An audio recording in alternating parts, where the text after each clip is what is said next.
ננה בננה, ארטיק לא שומע, אבל מה? הוא אוכל אבטיח, אבל רגע, גם אבטיח לא שומע, אז מה? הוא אוכל תפוח, אבל תפוח גם לא שבע.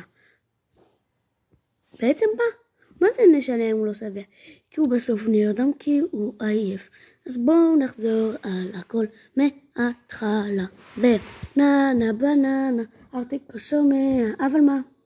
הוא אוכל אבטיח, אבל אבטיח גם לא שומע, אז מה? הוא אוכל תפוח, אבל מה? תפוח גם לא שבע, אבל מה?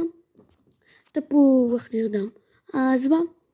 פשוט בואו נפסיק, כי זה פשוט מעצבן, אז בואו נפסיק.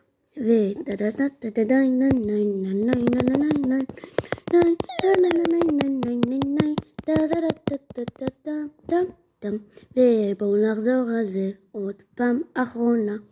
ולנה בננה, ארטיק לא שומע, אבל מה? הוא גם לא יודע, אז בואו נחזור עוד פעם מההתחלה. וננה בננה, ארטיק לא שומע, אבל מה? הוא אוכל אבטיח, אבל מה? ארטיק לא שומע, אז גם הוא יאכל אבטיח עוד פעם. ואבטיח גם לא שומע, כי הוא אוכל אבטיח גם לא שומע. מה אכפת לי אם אני חוזר על אותו דברים? ונחזור עוד הפעם. ננה בננה, ארטיק לא שומע, אבל מה? הוא אוכל אבטיח, אבל מה?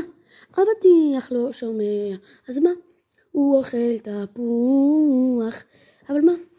תפוח גם לא שומע, אז הוא נרדם מהכאב של האוזניים.